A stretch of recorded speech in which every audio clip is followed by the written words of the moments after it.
alimentação é uma das principais fontes de energia vital, né, que fazem a gente ficar bem disposto, com mais interesse pela vida, pelas coisas, mais entusiasmo, né, e para lidar bem com as situações do dia a dia. Então a gente tem que dar muita importância à nossa alimentação. Há uns 2, 3 anos atrás eu me alimentava como qualquer outro brasileiro, gostava de churrasco, bebia muita cerveja, mas isso teve um preço na minha vida. Há mais ou menos uns 2 anos atrás eu tive crises gástricas, eu tive até depressão, e isso me levou realmente a mergulhar com mais intensidade na pesquisa e procurar ver o que estava errado, né?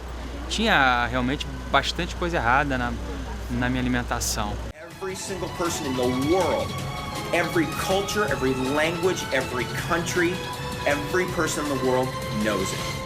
You are what you eat. A gente sabe desde os primórdios dessa relação que existe entre alimentação e saúde, certo?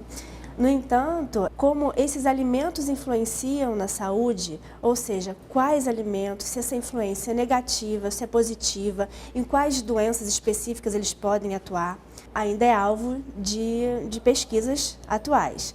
Da mesma forma, a gente precisa conhecer a composição desses alimentos para saber então quais compostos é que têm relação com esses desfechos na saúde humana. É interessante esse questionamento sobre o que são alimentos funcionais, uma vez que a primeira coisa que vem na nossa cabeça é perguntar qual é a função do alimento.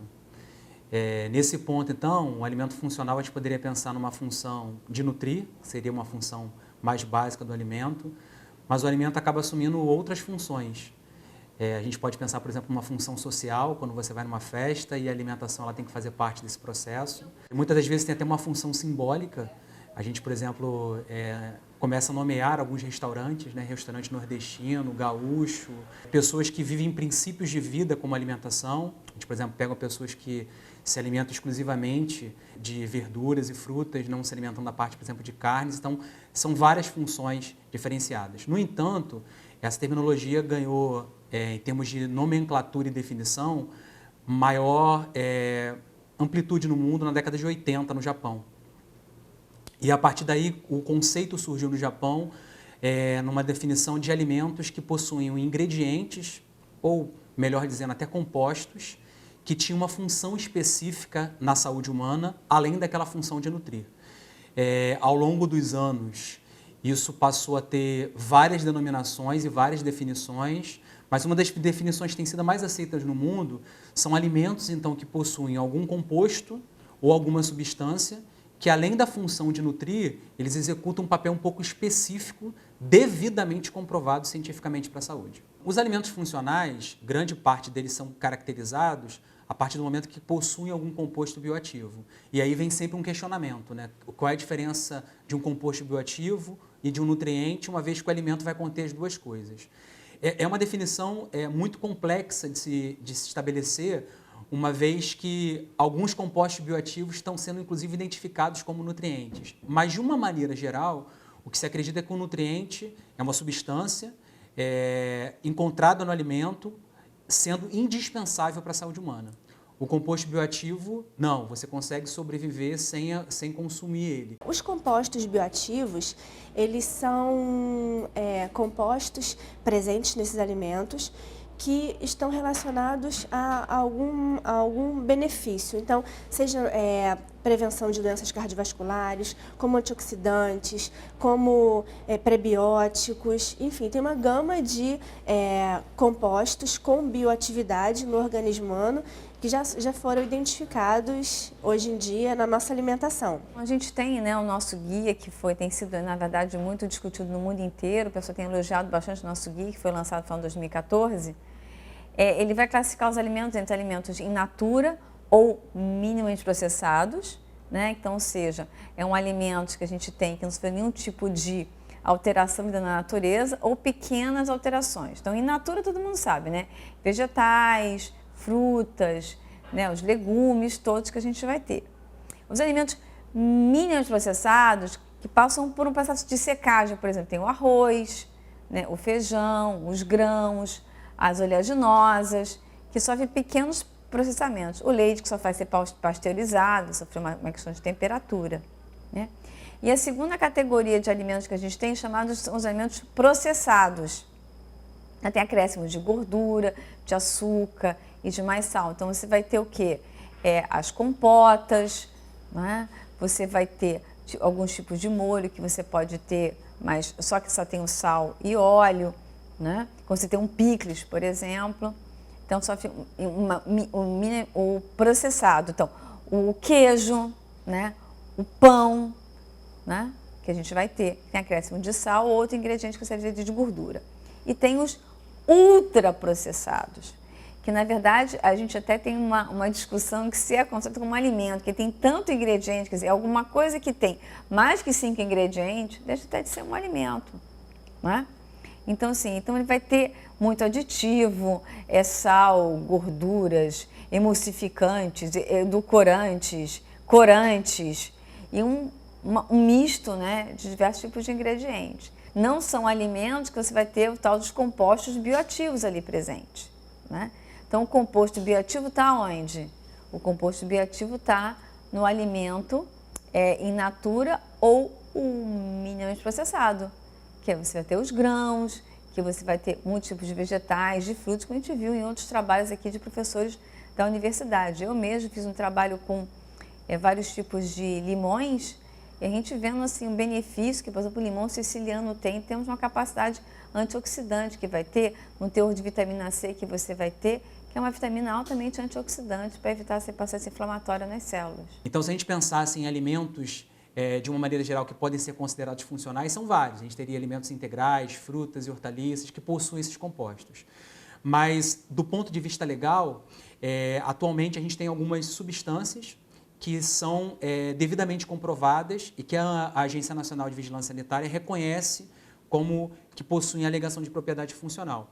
Eu posso citar, por exemplo, para vocês algumas fibras alimentares, fruto-óligo-sacarídeos, inulina, que, por exemplo, tem uma ação importante na regulação do fluxo intestinal.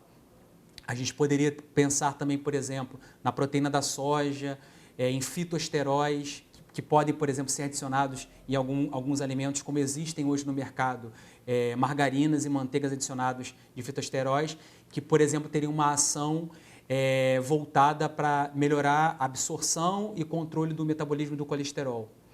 A gente poderia pensar, por exemplo, em carotenoides, como é o caso do licopeno e da luteína. O licopeno, por exemplo, é encontrado em tomate, melancia, pitanga, frutas, por exemplo, nesse caso a pitanga é uma fruta muito conhecida aqui do Brasil, que teria uma função de combate a radicais livres, tendo uma ação assim antioxidante, que poderia proteger de diversas doenças. Foram várias frutas, por exemplo, que nós analisamos, e uma das que chamou muita atenção da gente foram cultivares de goiaba, que só existem aqui no Rio de Janeiro.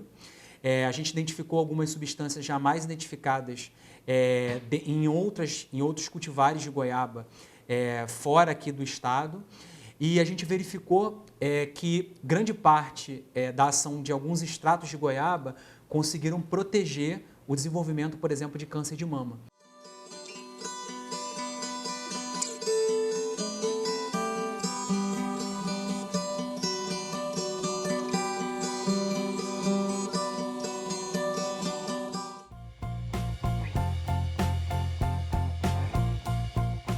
Aqui no Laboratório de Alimentos Funcionais da Unirio, uma das nossas metas é tentar englobar todos esses aspectos de alimentos funcionais. Caracterizar novas substâncias. Segundo, formular novos produtos que possam conter essas substâncias. E terceiro, promover estudos, mesmo que iniciais, de potenciais alegações de propriedades funcionais. Novos alimentos, eles são necessários, esse desenvolvimento de novos produtos também, digamos assim, são necessários porque a gente tem uma demanda da população que, conhecendo esses compostos bioativos, demandam novos produtos, produtos que, além de nutrirem, exerçam alguma função específica. Então, a gente tem públicos também que precisam de alimentos específicos porque eles têm alguma intolerância, por exemplo, intolerância à lactose, ou então que tem alergias a proteínas. Então, produzir novos alimentos, tem também esse apelo de atender a populações específicas. O desenvolvimento de novos produtos alimentícios, né, acho que a primeira atenção que a gente tem que dar é a legislação, né? Então, são as leis, né, que orientam a esse tipo de alimentos, e as leis nos orientam em relação às características desses alimentos. Então, pensando nessas leis, a gente também consegue propor novos alimentos. Por exemplo, desenvolver um biscoito, né, ou tem um outro produto que ele é mais interessante para fazer uma barra de cereal, né, ou um outro que é mais interessante para você fazer um suco, né. E isso vai variar muito de acordo com aquele alimento que você identificou um composto bioativo, né, e para onde que você vai direcionar a produção de um novo alimento, né, na verdade um novo produto alimentício. São frutos que já existem, né? Por exemplo, tem muitas frutas da região do norte do Brasil, nordeste, né, que são frutas pouco conhecidas no restante do país, né, e às vezes pouca pesquisa, e aí você com aquelas frutas você identifica compostos, né, e a partir daquilo ali você consegue propor produtos originários daquele alimento. A gente aqui recentemente tem trabalhado com frutas do norte, né, inclusive com parceria com o professor Anderson, né.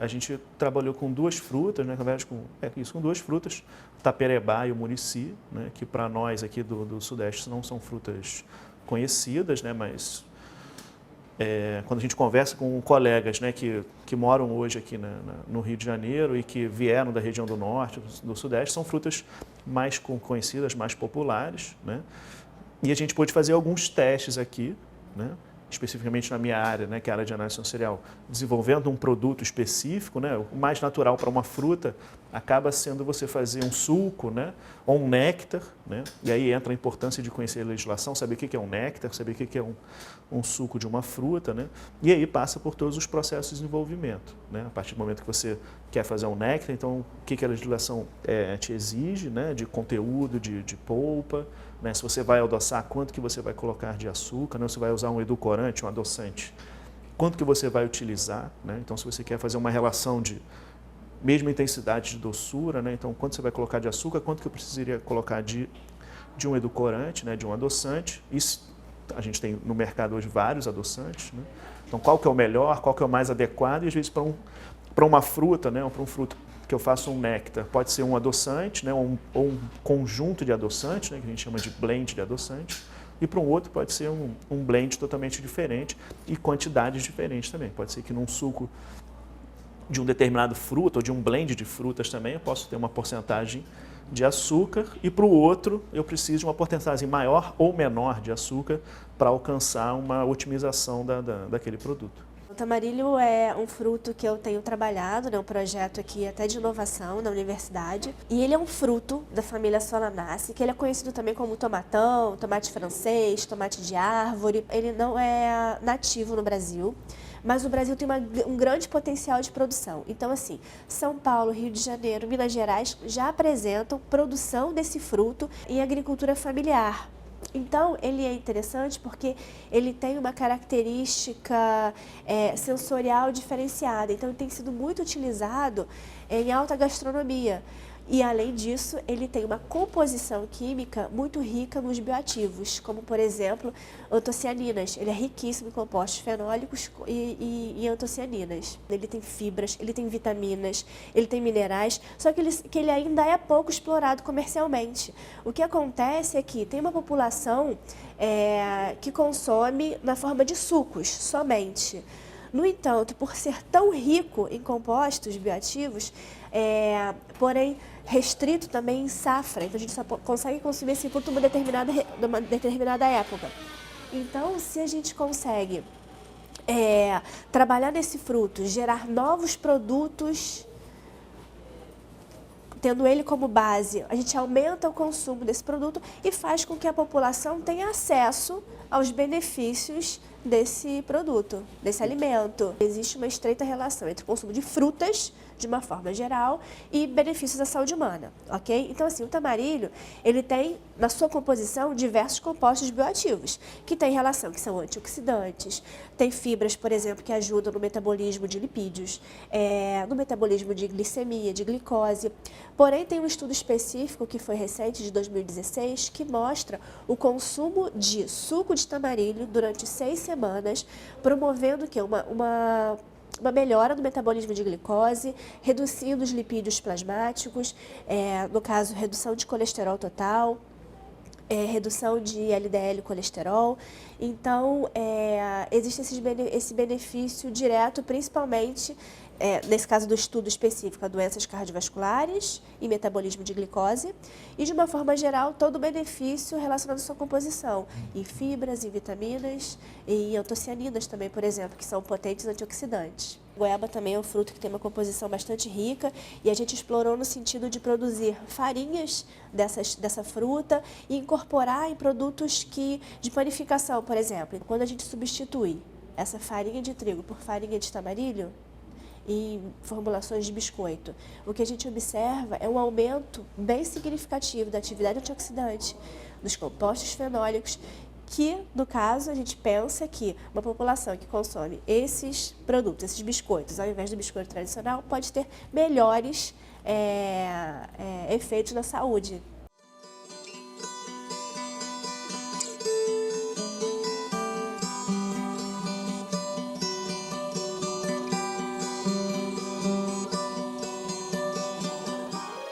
Diz aqui que precisa comer.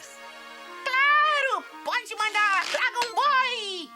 Mandei preparar porções gigantes do prato de hoje. Tantã! Bolo de trigo, salada de trigo e, para sobremesa, soufflé de trigo. Eca! Deve ser uma delícia! Comida saudável torna o corpo saudável. Quero ver você comer muito! Que sorte!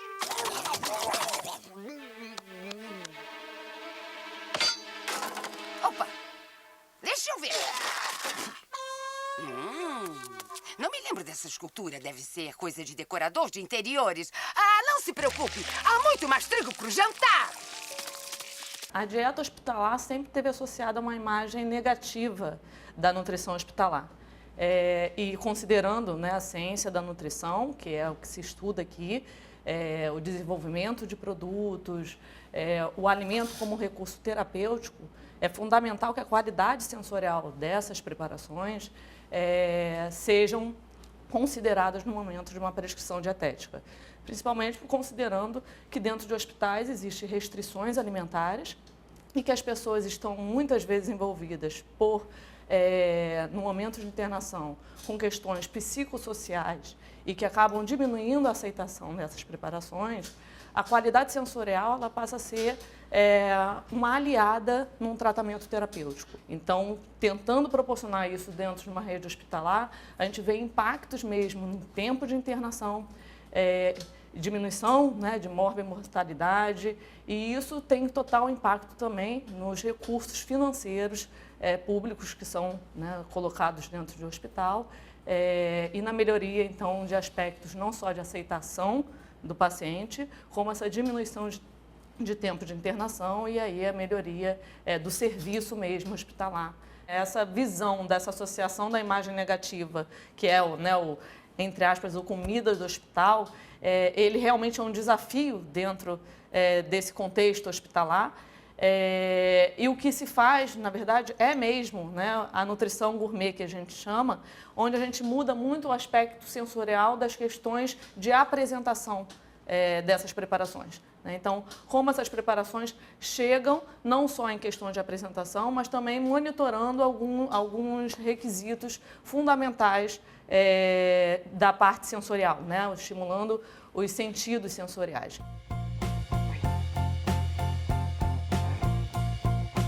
A alimentação é um dos únicos momentos de prazer do paciente dentro do hospital e como que a gente só numa organização de prato consegue favorecer esse benefício, né, para o nosso paciente que se torna o cliente de saúde. Aqui nós temos além, né, da nossa comida tradicional, nosso purê de batata e carne moída, temos compostos como carotenoides da cenoura, o tomate quando aquecido, que fica de uma forma de mais biodisponibilidade, então isso passando aí a toda correlação com doenças cardiovasculares, câncer, e todo o cuidado que a gente tem no preparo e de como deixar esses compostos na melhor forma para absorção.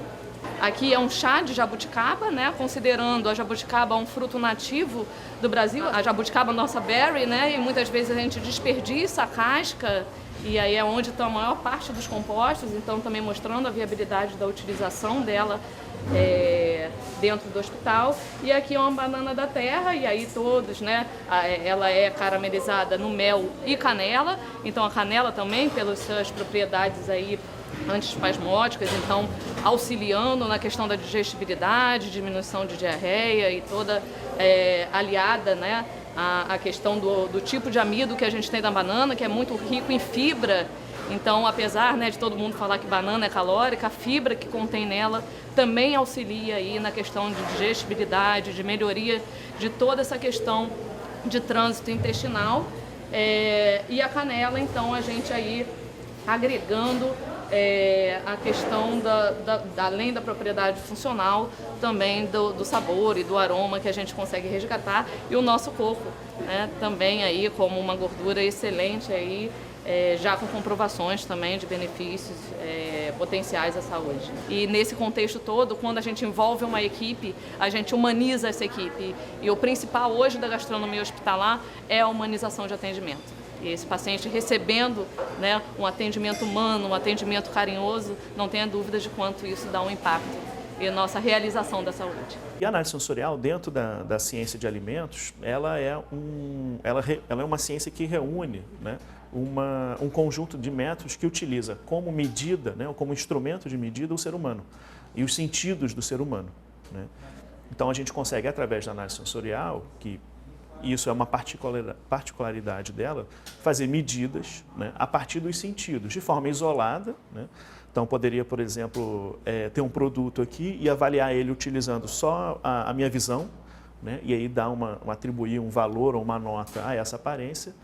E a gente pode também fazer uma avaliação onde tem a interação desses sentidos, né? Então, envolvendo a visão, envolvendo o olfato, né, o tato, o paladar, tá? Então, a análise sensorial tem esse conjunto de métodos, né? E dentro desses métodos, eles respondem a perguntas específicas, né? Então, tem métodos mais simples, que vão nos dar uma dimensão se algo é diferente ou não, né? Então, métodos simples nos dão perguntas mais simples, né? E eu tenho métodos mais complexos, né? Complexo em relação à aplicação, que envolve mais tempo, treinamento do indivíduo, né? E que podem demorar também mais tempo para serem executados. Então, às vezes demora 3, 6 meses para ser executado. E tem métodos que envolvem o consumidor, né? Que acabam sendo os métodos mais populares, né? Porque quando a gente desenvolve um alimento, né, ele tem toda uma carga anterior, né, de desenvolvimento, desde a pesquisa básica para ver se aquele composto bioativo tem algum benefício à saúde, né? Você pensa no alimento, vê a legislação, faz diversas análises físico-químicas, né, com o objetivo final que é comercializar aquele produto, né, e ele ser bem aceito por quem está comprando. Mas eu acho que é muito importante, mas uma coisa que eu acho, assim, pegar esses alimentos que têm os compostos bioativos e a gente incentivar que as pessoas, que a gente crie receitas, que a gente vá para a cozinha, que a gente vá preparar. Eu tenho feito isso, por exemplo, eu inventei agora um bolo de jabuticaba, né? Com vários compostos bioativos, não só da jabuticaba, mas eu estou usando da aveia e eu estou usando também da banana, do limão siciliano, entendeu? Então, assim, da maçã, com a casca da maçã. Então, e ficou um bolo sem sacarose, sem açúcar, sem maldestrina, sem um monte de coisa, mas um produto que você... E palatável e bonito, em cima do quê? Do alimento in natura e minimamente processado, em que o consumo de compostos bioativos vai ser muito superior ao que você tem ou qualquer outro alimento que você vai consumir.